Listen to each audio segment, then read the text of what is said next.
gancho, né? O Atlético fez uma nova proposta ao Botafogo pelo Gregori. A gente também comentava isso aqui, já não está na área, né? O Galo tinha oferecido 4 milhões de dólares pelo volante do Botafogo. O Botafogo negou essa primeira proposta, então o Galo subiu um pouco os valores, oferece agora 5 milhões de dólares para o Botafogo para contar com esse jogador e aguarda agora então uma nova resposta do clube carioca. A princípio o Botafogo não está querendo negociar não, viu, Bené? Volto contigo.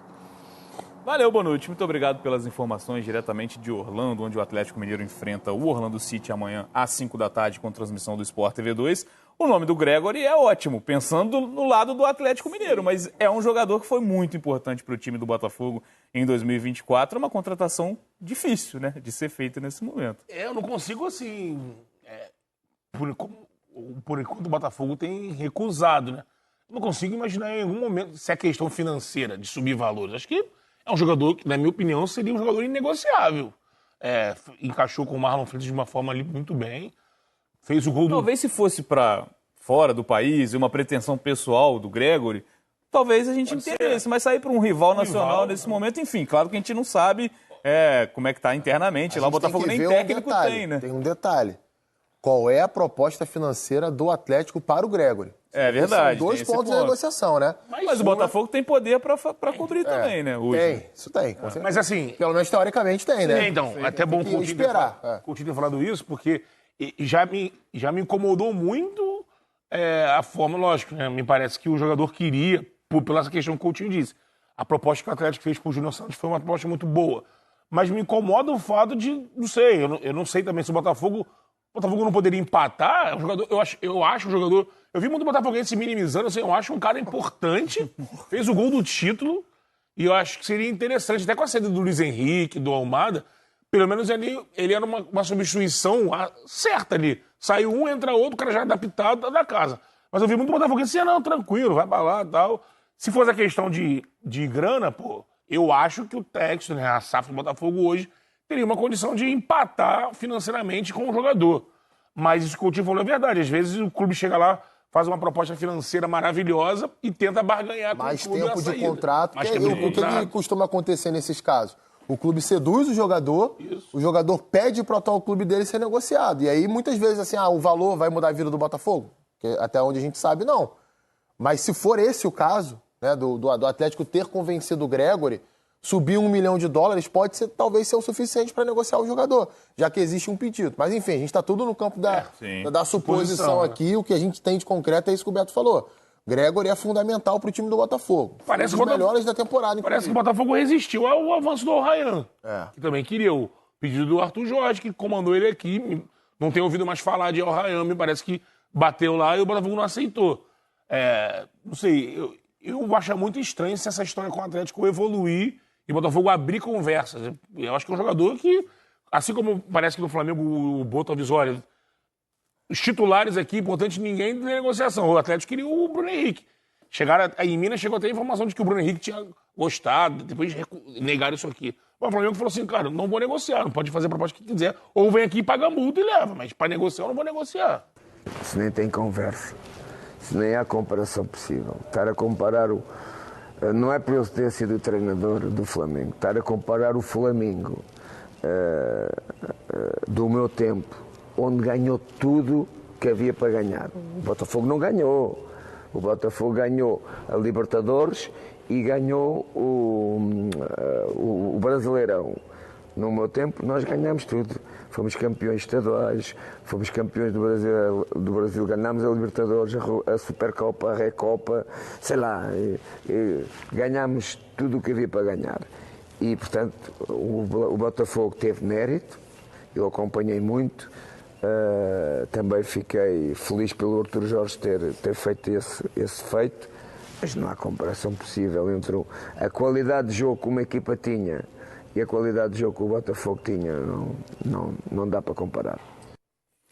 Tá aí, então, palavras do Jorge Jesus, só fazendo um adendo, é quase tudo, né? Porque a Copa do Brasil faltou nessa checklist, mas, claro, é um período muito vitorioso da história do Flamengo. E aí, tem conversa ou não tem conversa? Vou jogar para vocês nessa comparação Flamengo 2019 Botafogo 2024. Não tem conversa, né? Isso aí, assim, porque eu não consigo entender a necessidade da comparação.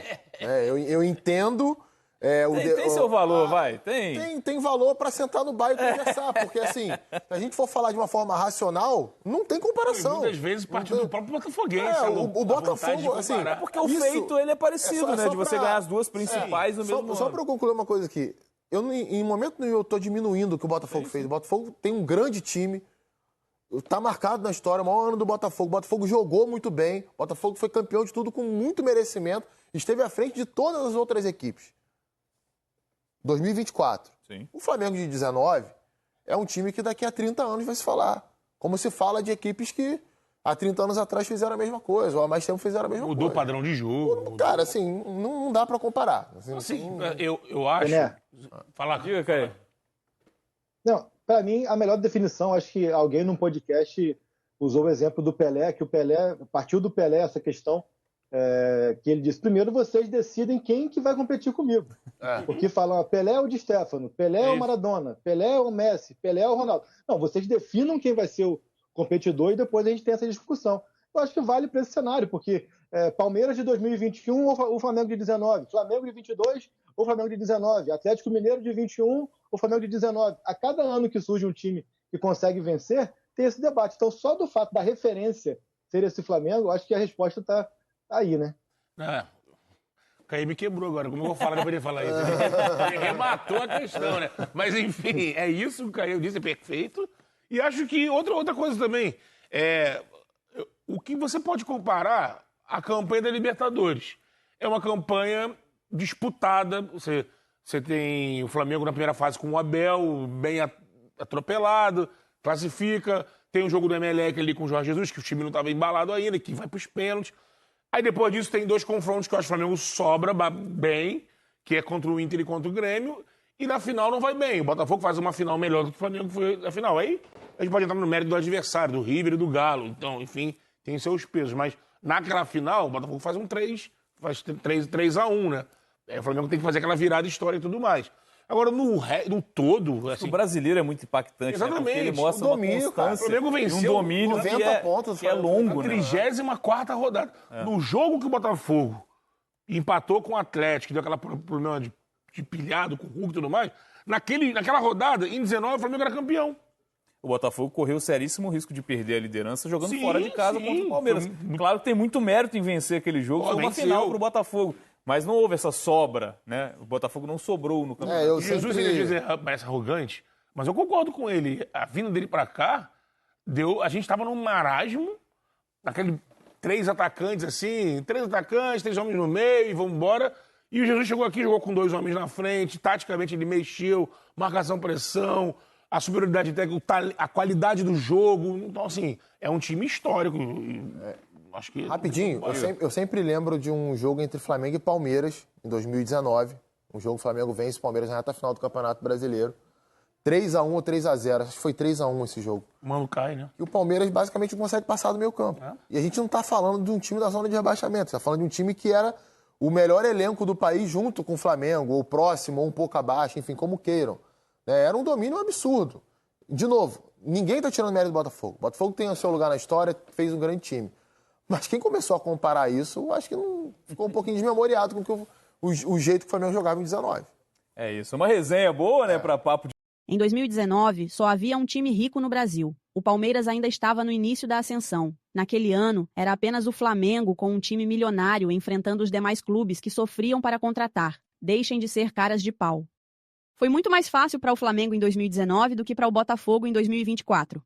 Em 2024, o Botafogo enfrentou vários times milionários, várias SAFs, Cruzeiro, Atlético Mineiro, Bahia, Fortaleza, Vasco. Além disso, havia o Palmeiras, que foi derrotado e eliminado pelo Botafogo várias vezes, e o Flamengo, que foi atropelado 2 vezes com requintes de crueldade. Um jogo terminou em 2-0, mas poderia ter sido 4, e o segundo, que foi 4-1, que era para ter sido 8, mesmo com o time milionário do Flamengo. Em 2019, o Flamengo venceu os 2 jogos contra o Botafogo, porém com apenas 1 gol de diferença em ambos, 3-2 e 1-0. Isso aconteceu mesmo com o Botafogo sem dinheiro. Sem contar, é claro, a final épica e incomparável do Botafogo contra o Atlético Mineiro. Jogamos com um jogador a menos durante todo o jogo e vencemos por 3-1. Isso nunca aconteceu na história da Libertadores e jamais acontecerá novamente. A final do Botafogo não será lembrada apenas por 30 anos, será lembrado pela eternidade. Realmente, não há comparação. O Botafogo foi muito maior. Júnior Santos agora oficialmente é jogador do... Baita contratação do Galo. Baita. Caro, hein? Caro. Também não tem como, né? Caro pra idade. Goleador máximo do time que mais títulos conquistou no continente no ano passado. Mas a melhor fase do time que conquistou o continente no ano passado não era com o Júnior Santos. Mas na seca quem resolvia era ele. Pronto, assina embaixo. Na fase ruim... Porque na grande fase... Com tudo isso, cara. Quando o Luiz Henrique tá jogando bem, Almada jogando muito, Savarino jogando muito. Quanto valor pra quem não sabe, Pedro? 8 de euros, foi isso? Foi isso que deu... Por quanto o Paulinho foi negociado pro Palmeiras? Outra idade, 19? Então é pau a pau. Não, pelo contrário. O Paulinho, acho que, se não me engano, custa quase que o dobro. O Paulinho o dobro? Eu acho que o Paulinho é o dobro. Só que o Paulinho é mercado. O Paulinho é jogador experimentado fora. Mercado? Vocês acham que o Paulinho volta para o europeu? Tudo mais. A um custo importante? Não, o Paulinho foi contratado... Não, o mercado que eu digo, ele é um cara que você pagou pelo Palmeiras para conquistar títulos, não para revender. O jogador, quanto mais novo ele é, mais valor de mercado ele tem. Eu tô pensando, Pascoal, com a cabeça do Atlético. Você pagar metade do que você recebeu no Paulinho pelo Júnior Santos, me parece um bom negócio. Bom negócio. Eu gosto do Júnior Santos. A idade tem 31 anos, é isso que você falou, Vitor Bini? Ele tem 31. Eu acho que é anos. Ele é um jogador que te traz várias soluções. E ele vai jogar com o Hulk, e ele pode jogar de fora para dentro e pode jogar como centroavante. Ele jogou com o Tiquinho assim, mudando de posição com o Tiquinho e recebendo muitas vezes a bola do Tiquinho para fazer o gol. Porque o Tiquinho era o centroavante e ele era o cara que vinha da ponta para dentro, tanto da esquerda para a direita ou da direita para a esquerda, saindo com a bola para receber a bola. O forte dele é a velocidade, ele tem uma explosão física impressionante, uma força impressionante. Então, esse é um... Imagina você, zagueiro, vai enfrentar no dia seguinte Hulk e Júnior Santos juntos. Dois jogadores fortes fisicamente. Eu gosto muito. Eu também gosto. Gosto muito. O Palmeiras tentou contratar na temporada. O Abel Ferreira... Eu não acho o elenco do Atlético pior que o do Cruzeiro, tá? Eu acho que... O Abel Ferreira, no ano passado, disse que o Palmeiras tentou contratar um jogador de 8 que custou 18. Você e que agora foi vendido por 8. Você se desfaz do Paulinho porque você precisa resolver questões financeiras. Aí você gasta 50 milhões... no Júnior Santos, que para mim, que é um cara de 30 anos, é o cara que, com exceção da temporada passada, você não sabe se ele repete a temporada passada. Eu acho que é caro. 8 milhões de euros, 50 milhões de reais é caro para um jogador como o Júnior Santos. Não estou falando que ele é ruim, que ele não vai ajudar, que não está gastando menos do que vendeu o Paulinho, só que eu acho que é caro. É caro. É caro. Porque é a idade... No mercado brasileiro, você achou caro? Mas não é o mercado brasileiro, é o valor de mercado. O Botafogo não vendia. O valor de mercado é um cara que tem uma grande temporada na carreira. 8 milhões de euros, 50 milhões de reais, para um time que diz que precisa... Não, 2023 ele jogou bem, né? Jogou bem. Tô falando assim, uma grande temporada na carreira. A grande temporada na carreira dele é do ano passado. Que ele tem aquele início brilhante, quando o Botafogo era muito questionado, e que ele faz o gol na final. 8 milhões de euros, 50 milhões de reais. Você vê poucos times brasileiros gastando 50 milhões de reais. Temos que encerrar, gente.